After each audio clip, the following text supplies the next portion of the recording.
चलो अब समझ लेते हैं इलेक्ट्रिक फ्लक्स क्या होता है। किसी भी सरफेस से जब इलेक्ट्रिक फील्ड लाइंस पास होती हैं perpendicular to the surface, the amount of electric field lines is called electric flux. बहुत सिंपल है। इलेक्ट्रिक फील्ड लाइंस क्लियर है ना? जैसे मैग्नेटिक फील्ड लाइंस होती थी 10th क्लास में, वैसे इलेक्ट्रिक फील्ड लाइंस भी होती हैं। तो electric field lines passing through any surface perpendicular to the surface is called electric flux. Clear है? फॉर्मूला क्या होता है इसका? फाई इज इक्वल टू होता है E इंटू एरिया। ठीक है, जब हम परपेंडिकुलर की बात करेंगे तो यहां पर जैसे मान लो मैं परपेंडिकुलर शो कर दूं तुम्हें। हाँ, एक चीज और, एरिया वेक्टर क्वांटिटी है या स्केलर क्वांटिटी है? पक्का वेक्टर क्वांटिटी है।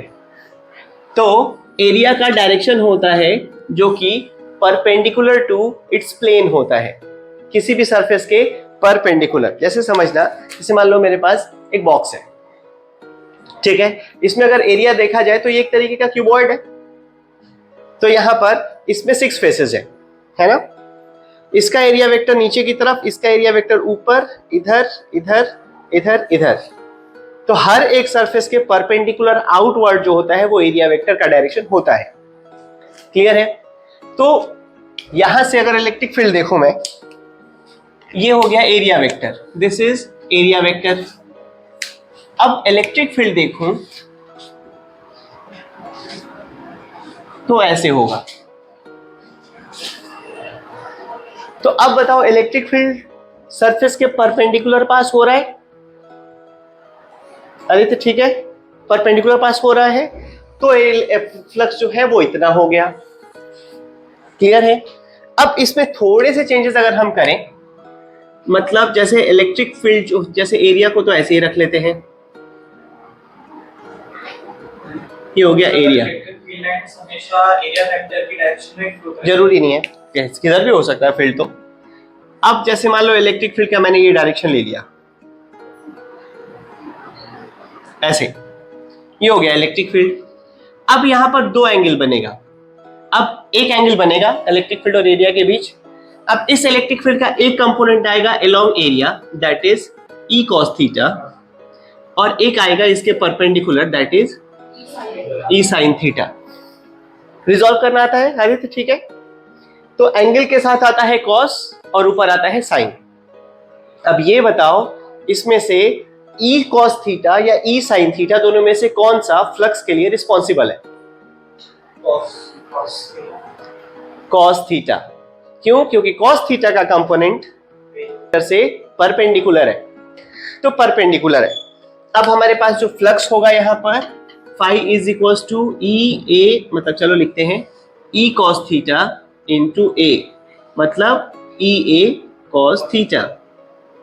ये है फ्लक्स। ठीक है, अगर वेक्टर के टर्म में लिखना हो तो phi is equal to A B cos theta. याद है कौन सा प्रोडक्ट होता है ये?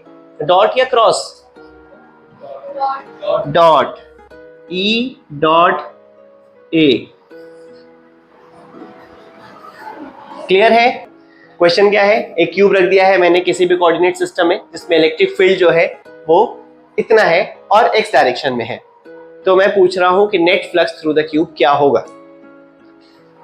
रुक जाओ मैं करता हूं इसको, समझ लो पहले। अब क्या है कि एक क्यूब में 6 फेसेस होते हैं। ठीक है, चलो एग्जांपल लेते हैं। यहां पे इसको समझो, एक क्यूबॉइड है, ठीक है, इलेक्ट्रिक फील्ड एक्स डायरेक्शन में है जैसा बोर्ड पे दिख रहा है ऐसे इधर। अब इस वाले का एंगल इलेक्ट्रिक फील्ड से कितना है? इस वाले का, इस वाले का और इस वाले का। मतलब ये जो चारों फेसेस है ये वाले, इस हर एक फेस का सरफेस एरिया इलेक्ट्रिक फील्ड के साथ 90 डिग्री का एंगल फॉर्म कर रहा है, और cos 90 इज 0। मतलब इसके इसके इसके और इसके, इन चारों की वजह से तो कोई भी फ्लक्स नहीं होगा। बात समझ में आई? थोड़ी बहुत क्लियर है? अब बचा ये और ये। अगर इलेक्ट्रिक फील्ड ऐसे है, इसका सरफेस एरिया किधर होगा, इधर आउटवर्ड, तो यहां पर इलेक्ट्रिक फील्ड और एरिया वेक्टर के बीच का एंगल कितना, 180 डिग्री, और यहां पर 0 डिग्री। बात समझ में आ रही है आदित्य थोड़ी बहुत? ठीक है, मतलब सरफेस एरिया अगर तुम आउटवर्ड देखो एरिया वेक्टर को तो तुम एंगल समझ सकते हो कि क्या है। तो अब मैं यहां पर देखूं, इस सरफेस का एरिया है इधर, इसका एरिया है इधर, इसका एरिया है इधर, और इसका एरिया है इधर। फिर उसके बाद एक तो इस वाले सरफेस का एरिया इधर हो गया और इधर वाले सरफेस का एरिया इधर हो गया। ये है ना से 6 एरियाज। अगर मैं नाम दे दूं तुम्हारे लिए थोड़ा आसान हो जाएगा, A B C D E F G H। ठीक है, अब मैं कहूं कि इलेक्ट्रिक फ्लक्स फाई जो होगा E इंटू ए, अब ये मल्टीपल ए होंगे, यहां पर होगा A B C D plus E A E F G H plus E A, नीचे वाले को ले लेता हूं, A D H E plus E A B C G F plus E A. अब इधर फ्रंट वाले का और बैक वाले का ले लेते हैं, A B F E plus E A D C G H.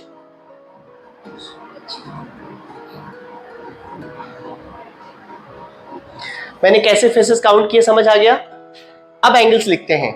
A B C D के बीच का एंगल कितना था, A B C D cos, इसको अलग कलर से लिख लेते हैं, A B C D that is cos 180। देखो ए बी सी डी के साथ A B C D, electric field इधर और एरिया वेक्टर इधर, this is E F G H cos 0 degree. अब बाकी तो हमें पता ही है, कॉस 90 था, कॉस 90, कॉस 90 एंड कॉस 90। ये क्यूब में फील्ड और एरिया के बीच के एंगल का देखने का तरीका है। समझ आई बात? अब यहां पर अगर देखें, इलेक्ट्रिक फील्ड गिवन था 100, एरिया गिवन था 25 सेंटीमीटर है, तो मीटर में कन्वर्ट करेंगे।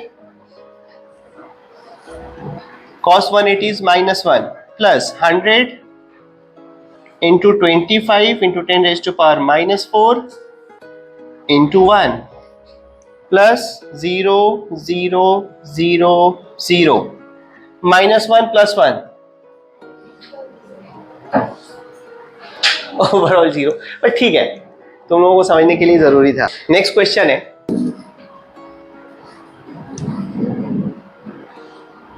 चलो नेक्स्ट क्वेश्चन क्या, मैंने ओरिजिन शिफ्ट कर दिया। नेक्स्ट क्वेश्चन क्या है, मैंने एक क्यूब को ओरिजिन से 10 सेंटीमीटर दूर रखा। समझते जाना क्वेश्चन। हाँ, 10 सेंटीमीटर दूर रखा भी और उसकी खुद का साइड भी 10 सेंटीमीटर है। अब इसका जो इलेक्ट्रिक फील्ड है 100x² है, ठीक है। अब बताना है कि net flux through this cube कितना होगा, ये क्वेश्चन है। अब यहां पर समझ में आ रहा है कि इलेक्ट्रिक फील्ड जो है वो x के डायरेक्शन में वेरिएबल है, जैसे जैसे x बढ़ रहा है इलेक्ट्रिक फील्ड बढ़ता जा रहा है। इस वाले फेस की अगर हम बात करें तो यहां पर x कितना है, 10 सेंटीमीटर। इस वाले पे बात करें तो x कितना हो गया, 20 सेंटीमीटर। यहां पर 10 था और यहां पर 20 था, ठीक है आदित्य? ओके। अब यहां पर सारी चीजें हम लेते हैं, तो अब हम लोग E1 E2 एक काम करते हैं, अलग अलग E1 E2 और E3, बाकी सब जगह तो E3 ही होगा।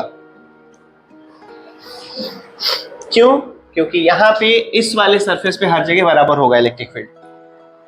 तो अब बराबर है, क्यों? क्योंकि अगर इलेक्ट्रिक फील्ड x के डायरेक्शन में ऐसे बदल रहा है, तो इस वाले सरफेस की अगर हम बात करें तो जितना फील्ड यहाँ ऊपर बनेगा x तो इसके लिए भी उतना ही होगा, इसके लिए भी x उतना ही होगा। तो इस वाले चारों सरफेसेस के लिए एक हर जगह सेम होगा, तो इलेक्ट्रिक फ्लक्स इस तरीके से बाहर की तरफ निकलेगा और सबके लिए ई सेम होगा। तो अब ये चीजें जो हमने देख ली, इसमें बदला क्या क्या है समझते हैं। सबसे पहले इसको हटा दूं मैं,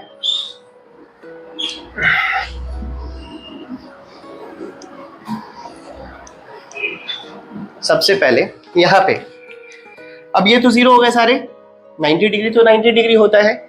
यहां पर देखते हैं E1 किसको लिया, ABCD। ABCD is what, this EX square 100 into 10 का स्क्वायर, सेंटीमीटर में है तो -4 कर देते हैं, चलेगा। मैंने क्या लिया है, EX स्क्वायर, ये मैं लिख रहा हूं E1, और एरिया इंटू 100 इंटू 10⁻⁻⁴। ये बात समझ में आ रही है। cos 180 -1। अब इस पे आते हैं प्लस, देख लो ये समझ में आ रहा है ये कैसे लिखा है मैंने। सबसे पहले ये क्या है, दिस इज E, ठीक है, this is A and this is cos 180 degree. Clear है ना।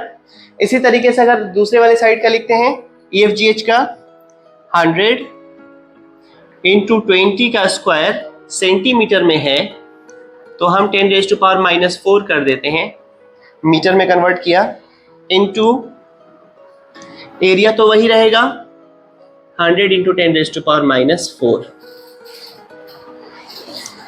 cos 0 डिग्री इज 1, चलेगा। थोड़ा बहुत आदित्य समझ में आ रहा है।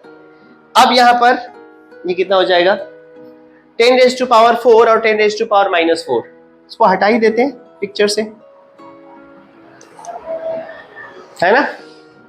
ये हो गया 100 इंटू 10⁻⁴, तो ये, और यहां पर 10⁻⁴ और 10⁻⁴ नहीं, चलो इसको कट करेंगे, इन दोनों को कट करेंगे तो ये कट हो जाएगा। तो यहां पर क्या बचा, -10⁻⁻², यही बचा है। और यहां पर क्या बचा, 4 इंटू 10⁻⁻²। तो ओवरऑल आंसर क्या हो जाएगा, समझ आई बात। मतलब मैथ्स में गड़बड़ी हो रही है क्या, कैलकुलेशन समझ आ गया ना।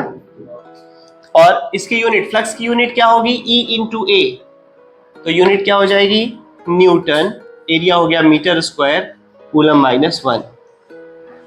न्यूटन पर कूलम इलेक्ट्रिक फील्ड होता था, इंटू एरिया मीटर स्क्वायर। तो ये है हमारा finally flux from this cube. थोड़ा हौच-पौच हो गया, ठीक है।